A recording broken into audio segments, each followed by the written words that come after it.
तो सबसे पहले आप इसे इस तरीके से समझिए, जब हम ट्रेन में बैठ के सफर करते हैं और आने वाले टाइम में वही ट्रेन से हम इतनी बिजली बना रहे हो कि वो आसपास में गाँवों को बिजली दे रहे हो, आसपास की सिटीज में बिजली दे रहे हो, तो हमारा इनोवेशन उस तरीके का एडवांस लेवल का इनोवेशन है ये। Thì cái công nghệ của mình ấy là kiểu là một kiểu rất là hiện đại, và lúc mà mình đi chuyển được chở từ một chỗ đến một chỗ khác bằng qua cái đường sắt ấy bằng tàu điện hay là tàu gì đó, thì mình vừa đi vừa tạo được cái năng lượng kiểu là năng lượng bằng gió, qua gió là tạo được cái điện. Thì cái điện đó sẽ mình cấp cho những người làng và xa xa và những người làng gần xung quanh đường sắt đấy. Right. तो ये इस तरीके की चीज है। आपको इसको एक एनर्जी का इनोवेशन है ये पूरा का पूरा, ना कि किसी उस तरीके का। और दुनिया का सबसे चीपेस्ट ट्रांसपोर्ट पूरे वर्ल्ड का देखें हम दुनिया में, वो है रेलवे। और वो कभी खत्म नहीं हो सकता, वो डेफिनेटली आगे बढ़ता ही जाएगा। जैसे भी इसको कीजिए। Tức là cái đường sắt ấy đây là cái một loại phương tiện nổi tiếng nhất trên thế giới mà không bao giờ sẽ biến mất, không bao giờ sẽ mất. Thì cái kiểu kiểu mà mình đi bằng tàu hay là cái hệ thống mà đi tàu thì không bao giờ mất, nên là mình sẽ được tạo được rất nhiều năng lượng điện cho xã hội, cho thế giới. Okay. और मैं वियतनाम के लिए बताता हूँ कि वियतनाम में अभी और बड़े रेलवे ट्रैक्स बनना स्टार्ट हो रहे हैं, क्योंकि आने वाला सबसे बड़ा फ्यूचर ट्रांसपोर्ट के लिए सबसे चीपेस्ट हम देखते हैं तो वो रेलवे ही है। और हम क्यों उसी रेलवे को यूज करते हुए हम इलेक्ट्रिसिटी भी जनरेट कर रहे हैं, वो इतनी कि जैसे अभी इलेक्ट्रिसिटी कोयले से जनरेट हो रही है। और इलेक्ट्रिसिटी की डिमांड है कि आने वाले टाइम में हर देश 2050 तक कार्बन जीरो इमिशन पे काम कर रहा है, जिसमें वियतनाम भी इसमें शामिल है। तो हम लोग उस तरीके के इनोवेशंस पे काम कर रहे हैं जहाँ पे पूरी दुनिया, पूरी वर्ल्ड आने वाला है आगे चलकर। Phương tiện tàu điện là rẻ nhất trên thế giới, và hiện tại thì Việt Nam cũng cũng là một trong mấy đất nước là kiểu là thanh niên của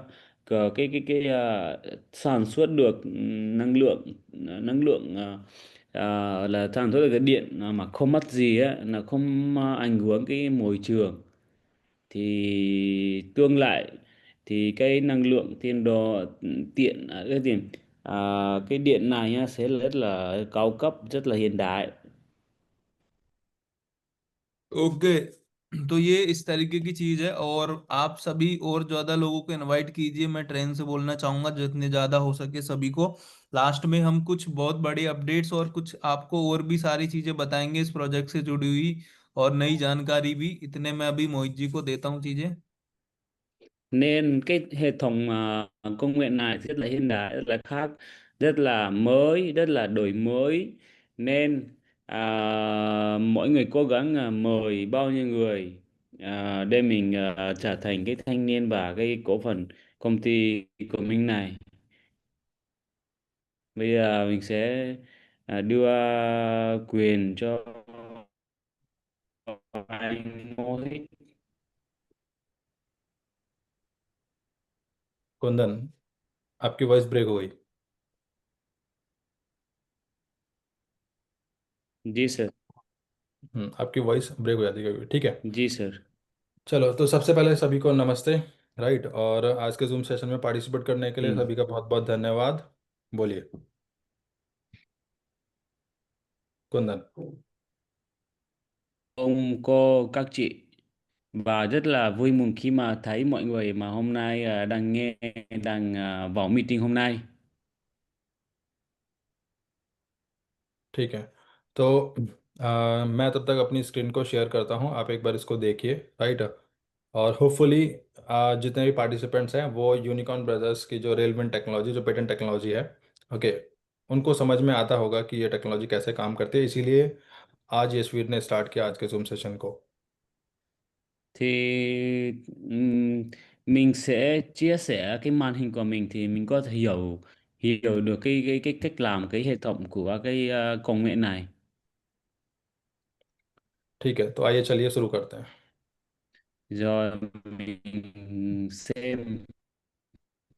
Mời xem.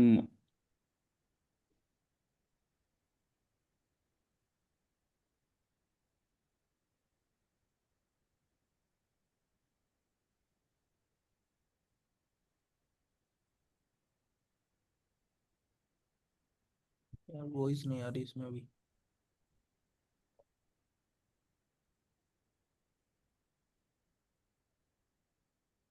पता नहीं वॉइस नहीं आ रही यार इसमें।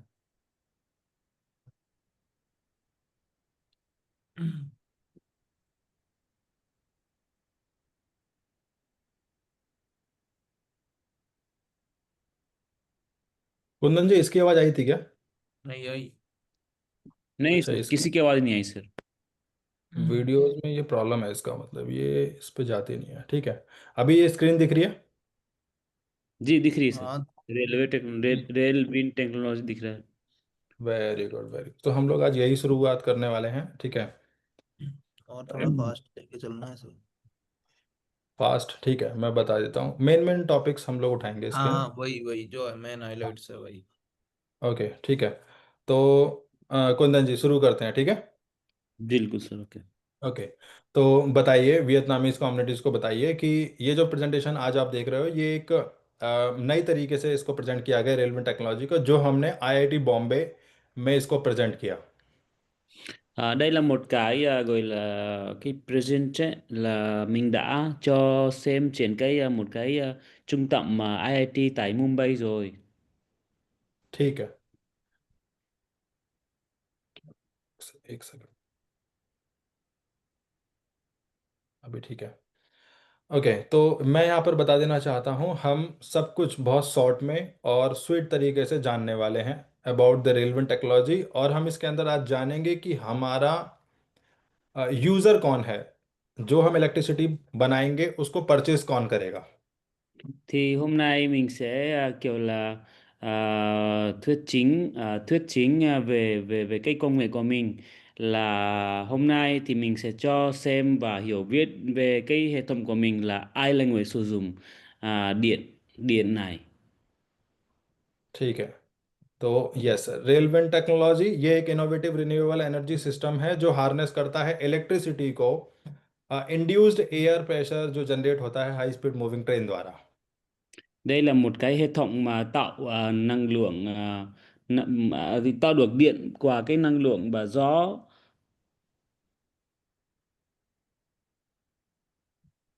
कुंदन, आगे सर। ठीक है। और इसका जो मैकेनिज्म है वो कुछ इस तरीके से, जो भी आरडब्ल्यूटी यूनिट है वो रेलवे ट्रैक के नीचे रेलवे कॉरिडोर के साथ साथ लगाई जाती है। Đó là cái hệ thống mà công nghệ này sẽ được thành lập giữa đường sắt của tàu điện. ठीक है, इसमें टरबाइंस कैप्चर करती हैं उस एयर प्रेशर को और Ừ. कन्वर्ट करती हैं काइनेटिक एनर्जी को इलेक्ट्रिसिटी में। Trong đó thì trong cái hệ thống này thì có một cái tua bin. Tua bin sẽ bắt đầu chai và khi mà thấy cái đường cái gió, khi mà cái tàu sẽ đi qua và tạo được cái điện. हाँ, हमें आज जानना चाहिए कि क्या ऐसी प्रॉब्लम है, इस टेक्नोलॉजी के से जुड़ी हुई क्या ऐसी प्रॉब्लम है, किन प्रॉब्लम को ये सॉर्ट आउट करता है। Những cái vấn đề liên quan đến क्या किसके किसके रिलेटेड सर? हाँ, रेलवे प्रॉब्लम क्या? टेक्नोलॉजी कौन सी प्रॉब्लम को रिजॉल्व करता है, हाँ, कौन सी प्रॉब्लम को अच्छा सॉल्यूशन ठीक है। देता है। हम्म, Rồi cái hệ thống cái công nghệ của mình sẽ giải quyết được những cái vấn đề cái gì ạ? ठीक है, और साथ Đây là में câu इसकी अपॉर्चुनिटीज क्या हैं। và những cái cơ hội của hệ thống công nghệ của mình này. बिल्कुल। तो पहला है इसमें capturing otherwise wasted air flow, जो एयर प्रेशर वेस्ट हो रहा है उसको कैप्चर करके यूज करना। Tức là những cái năng lượng gió là lãng phí thì hiện tại thì mình có thể lấy lại được, sử dụng được để mình tạo được cái điện.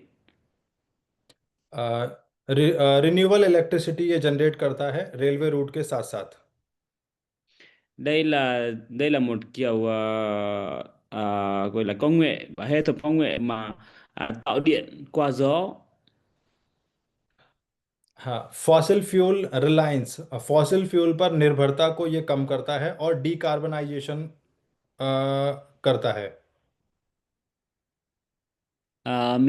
Khi mà mình có cái hệ thống công nghệ này rồi thì mình không cần kiểu là không mặt điện, không mặt cái năng lượng kiểu là than hay là các hệ thống công nghệ nữa. Đây là hoàn toàn không mặt gì ấy. Đây là một cái công nghệ hoàn toàn mà mình tạo điện mà không mặt gì hết á. Railway infrastructure को railway infrastructure को efficiently use करता है। Khi mà có cái hệ thống và công nghệ này thì sử dụng hoàn toàn 100% của hạ tầng của hệ thống tàu điện. Energy security को एनहेंस करता है और cost saving करता है। Đây là một cái hệ thống và một cái công nghệ mà rẻ nhất. ठीक है। ये EV charging stations को सप्लीमेंट एनर्जी प्रोवाइड करता है। Cái này cũng có thể cung cấp được điện cho những người chạm mà sạc pin cho các ô tô trên đường khắp nơi. और ये एक जमीन के टुकड़े को भूभाग को अलग अलग तरीके से यूज करता है। इसका मतलब sir? Multiple use of land. À, tức là mình có thể sử dụng được rất nhiều đất để mình nhiều loại. ठीक है।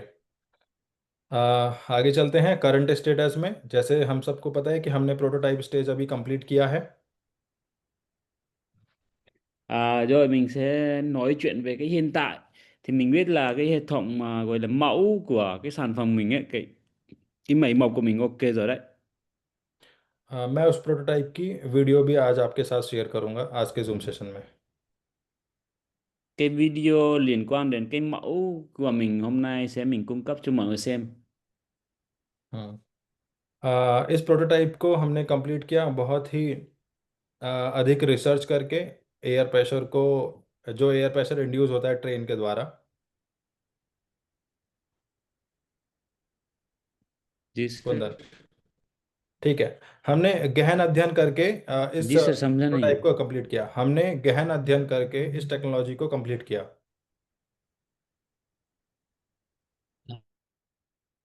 हाँ,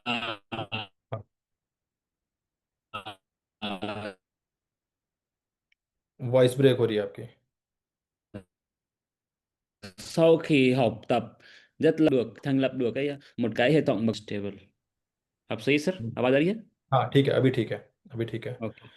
ठीक है, हमारी टीम ने रेलवे टेक्नोलॉजी का मिनिएचर मॉडल और प्रोटोटाइप जो इनिशियल प्रूफ ऑफ कॉन्सेप्ट है वो अभी कंप्लीट कर चुके हैं हम। Cái công ty của mình đã hoàn thành được cái mẫu hoàn toàn 100%. ठीक है। अब हमारा अगला कदम है एडवांस रिसर्च की तरफ, जहाँ पे हम इसको डिजाइन करेंगे, डेवलप करेंगे, टेस्टिंग करेंगे, वैलिडेशन करेंगे। Bước tiếp theo nữa là gì ạ? Mình sẽ hoàn thành làm cái máy móc thực tế và sau đó mình kiểm tra và zoom thử. Sau đó mới cho cái máy móc của mình ra ra ra hiện ra thị trường. हाँ, और साथ ही इसके सर्टिफिकेशंस पर हम लोग काम कर रहे हैं पायलट प्रोजेक्ट लगाने के लिए। Cũng cùng lúc thời gian, đồng thời gian cũng là làm giấy tờ hoàn toàn 100% liên quan đến cái máy móc này để mình cung cấp khắp nơi thế giới. हम यहाँ भारत में आईआईटी बॉम्बे के साथ कोलैबोरेट कर रहे हैं, जो कि एक इंस्टीट्यूशनल कोलैबोरेशन है। Và bên tại Ấn Độ thì hiện tại thì đang kết nối trực tiếp với IIT Mumbai để mình làm việc. साथ ही RDSO research design and standard organisation वो ministry of railway government of India का ही एक technological part है। Cũng một phần của một phần công ty của chính phủ liên quan đến đường sắt của Ấn Độ. ठीक है। ये प्रोटोटाइप का जो पिक्चर है ये हमने बहुत बार देखा है। प्रोटोटाइप मतलब कि मॉडल ना सर? हाँ, मॉडल मॉडल आप प्रोटोटाइप ही बोलिए, उनको समझ में आता है प्रोटोटाइप। जी बोलिए sir. Đây là cái mẫu, đây là protocol của công ty mình. Prototype. ठीक है। बार हाँ, ये हमने अज्ञात स्टार्टिंग में कुछ चीज़ें की थी, लेकिन एक इसका एक सेपरेट वीडियो भी मैं आपको इस स्लाइड के अंत में दिखाऊंगा। Một cái video nữa mình sẽ cho mọi người xem riêng. हम्म। ओके। हमारे टेक्नोलॉजी की यूनिक वैल्यू प्रोपोजिशंस क्या क्या हैं, वो जानते हैं। Cái sản phẩm của mình hoàn toàn khác như thế nào? ठीक है। सबसे पहला, free and continuous renewable energy. Tức là cái điểm đầu tiên là cái năng lượng gió, năng lượng và mình tạo được năng lượng hoàn toàn free. जी। hमारे जो customers हैं वो हैं railway operator, stations, industries, village और near by railway tracks. Và cái khách của mình là quản lý đường sắt với lại trạm với lại công nghiệp với lại làng, các làng nông thôn và gọi là đường sắt. ठीक है। साथ ही huge cost saving on electricity and zero carbon emission energy. Điểm thứ hai là một cái hệ thống, một cái công nghệ rất là tiết kiệm, rất là tiết kiệm không mật để mình, tức là một kiểu mình cấp điện mà rất là rẻ. जी। और साथ में contribute Và điểm करना thứ ba sustainable development là goals. cái hệ thống này không không contribution to. hệ thống của mình, cái công nghệ của mình hoàn toàn đất chốt cho môi trường, không bị ảnh hưởng mà không có cấp gây hoặc là cung cấp vào bị ô nhiễm. ठीक है। और energy solution provide करना railways, bullet trains, metro और फ्रेट के लिए। Và cái công nghệ của mình giải quyết những cái vấn đề những cái vấn đề cung cấp điện cho tàu điện và tàu điện nhanh, metro và những cái vận chuyển khác. Yes. हम आपको बता देना चाहते हैं market differentiation advantage क्या है। मार्केट में हमारी इस तकनीक के लिए एक अलग से एडवांटेज क्या है। À, trong cái thị trường hiện tại thì tại sao lại cái công nghệ của mình hoàn toàn khác? Có điểm gì mình làm hoàn toàn khác so với công nghệ khác? जी। As entry level barrier हमारे लिए कोई भी कंपटीटर नहीं है पूरी दुनिया में। Trên thế giới này không có công nghệ này, công nghệ hoàn toàn giống của mình. Đây là hoàn toàn mới nên không có competition, không có thử thách trong thị trường. जी। हमारे लिए unfair advantage है कि इसको कोई कॉपी नहीं कर सकता, इसको कोई खरीद नहीं सकता। Và cái điểm thứ hai là cái hệ thống công nghệ này không được phép để copy, không ai copy được, không ai xóa chép được cái hệ thống của mình, cái công nghệ của mình. जी, क्योंकि ये प्रोटेक्टेड है, पेटेंटेड है। Bởi vì cái công nghệ này được độc quyền do công ty của mình. जी। हमारा जो customer segment और जो market size है ये आपको देखना चाहिए, समझना चाहिए, ये बहुत इंपॉर्टेंट स्लाइड है। Mình phải hiểu cái thị trường của mình. हमारे जो कस्टमर सेगमेंट्स हैं, जो या जो स्टेक होल्डर्स हैं जो इस इलेक्ट्रिसिटी को बाय करेंगे, खरीदेंगे। Cái क्या सर समझे नहीं, कस्टमर सेगमेंट? हमारे पास में जो कस्टमर्स हैं, जो स्टेक होल्डर्स हैं, राइट, वो जी. Ừ. जो हमसे इलेक्ट्रिसिटी खरीदेंगे, हम उनके ऊपर बात करने वाले हैं। Rồi bây giờ chúng ta sẽ nói chuyện về cái khách mà sẽ mua sẽ dùng cái công nghệ của mình ấy. जी जी। ठीक है। और दूसरों के साथ ये चैलेंज रहता होगा, लेकिन हमारे साथ ऐसा कोई चैलेंज नहीं है कि हम एक बार एनर्जी को बना लें और फिर उसे मार्केट में बेचने कहाँ जाएंगे। हमारे पास में ऑलरेडी खरीदार हैं। Bilkul. Trên cái thị trường này thì mình không có vấn đề liên quan đến, không có thử thách nên mình không có vấn đề kiểu là sau khi sản xuất cái hệ thống và công nghệ này là bán cho ai. Cái vấn đề này không có, mình là người có cái hệ thống và công nghệ rất là mới và rất là hiện đại, rất là dễ tiền. सबसे पहले मैं बता देना चाहता हूँ ये rail wind technology कहाँ पर लगाई जा सकती है, कहाँ पर लगेगी। Ờm, Đầu tiên là mình sẽ cho mọi người biết là cái hệ thống công nghệ này sẽ được thành lập ở đâu. हम्म Đầu tiên ये नेस ये नेशनल एंड स्टेट रेलवेज है।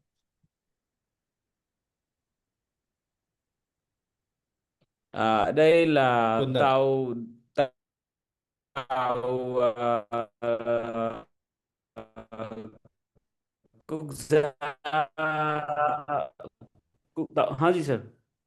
आपकी वॉइस ब्रेक हो रही है सर आज ज़्यादा। कोई नहीं। जी सर। देखिए, आप इनको पढ़िए, देखिए। National and state railways, high speed railways, bullet train operator, suburban regional rail, rapid transit, metro rail corridors, freight corridors, Ừ. Railway infrastructure and utilities जिसमें station, depot, signalling and track lighting, ये Đây là सारा पढ़ो।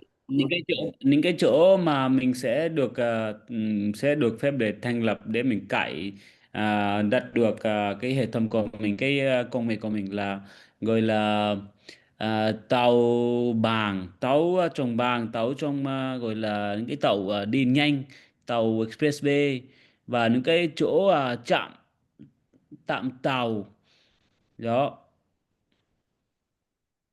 ठीक है। और जो हमसे इलेक्ट्रिसिटी खरीदेंगे वो गवर्नमेंट डिपार्टमेंट्स हैं, और वो कंपनी है वो ये वाली हैं। Là công ty mà sẽ mua cái sản phẩm, mua cái điện của mình ấy, là cái công ty chính phủ. जी, आप इन्हें पढ़िए। वो गवर्नमेंट है, पब्लिक सेक्टर बॉडीज है, ministry of railway, transport, energy, private investor, green tech companies, remote rural electrification stakeholders, national power grid and different industries.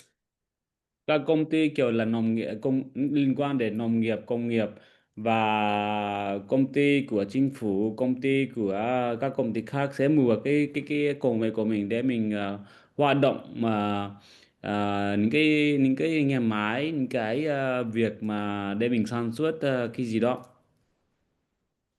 जी, हम इस टेक्नोलॉजी के market size की बात करें तो हमने जो वैल्यूएशन किया है, लगभग 2050 तक। Cái thị trường mình đã cái tâm tương lai của công ty của mình là đến là năm 2050. जी, 2050 तक हम ग्लोबल रेलवे नेटवर्क को यूज़ करें और इलेक्ट्रिसिटी प्राइस को सेट करें, और साथ ही कंजर्वेटिव सिनेरियो मॉडल्स के अंदर हम 150 से लेके 300 बिलियन डॉलर्स पर ईयर, हर साल हम 150 से 300 बिलियन डॉलर फेवरेबल कंडीशन में कमा सकते हैं। Sau khi thành lập cải đất trên thế giới cái hệ thống của mình thì mỗi năm được một cái gọi là USD là 150 đến 300 uh, tỷ trên năm. Complete. Ừ. ठीक है। 2050 तक इस टेक्नोलॉजी की IPR valuation और इस टेक्नोलॉजी का total valuation 20 trillion dollar के आसपास होगा। 20 ट्रिलियन कितना हो गया सर? बिलियन तो हो गया tỷ, ये ok. ट्रिलियन, आप ट्रिलियन Thì डॉलर हमको पता है।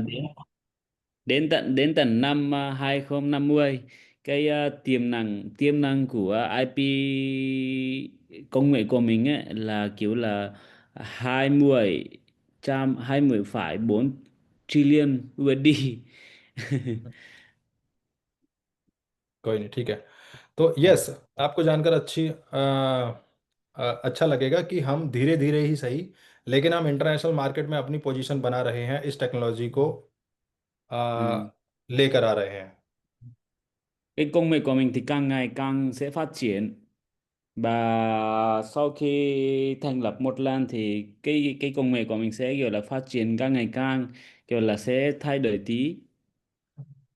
जी, ये सिर्फ ये जो टेक्नोलॉजी है, ये यूनिक अपॉर्चुनिटी प्रेजेंट करती है, ना सिर्फ आपके लिए बल्कि हर उस इन्वेस्टर के लिए, हर उस गवर्नमेंट इंस्टीट्यूशंस के लिए जिनको हाई रिटर्न्स और लार्ज स्केल रिटर्न्स पसंद है। Công nghệ này sẽ kiểu là cung cấp một cái cơ hội rất là lớn cho những người doanh nghiệp, những người mà muốn đầu tư vào trong cái một cái công nghệ mới, bà muốn kiếm rất nhiều tiền sau khi đầu tư vào ít tiền. और हाँ, आईपीआर को लेकर बोलूँगा कि इसी मंथ के अंत तक आपको रेलवेंट टेक्नोलॉजी का वियतनाम पेटेंट फाइलिंग सर्टिफिकेशंस आपको मिलेगा। Và sắp tới là công ty sẽ cung cấp một cái giấy tờ liên quan đến किसके रिलेटेड सर? रेलवेंट टेक्नोलॉजी का Ừ. पेटेंट फाइलिंग आपको वियतनाम में इस मंथ के अंदर मिलेगा, वो हम प्रोसेस Ok. कर चुके हैं। Tại Việt Nam thì sắp tới là có một cái gọi là cái công nghệ của mình sẽ được độc quyền tại Việt Nam luôn. जी, यस, मैं बता देना चाहता हूँ ये प्रपोज्ड पाथ हैं जो टारगेट किए गए हैं, जो टारगेटेड कस्टमर्स हैं हमारे। आप उनको देखिए। वैसे तो मैं बता चुका हूँ इसको, रुक जाइए अभी। ये Ừ. बताइए सर, जो हमारी स्ट्रेटजिक पार्टनरशिप हो सकती है वो किस किस के साथ पॉसिबल है? À, trong tương lai mình đối tác, cái tức là những cái các đối tác của mình trong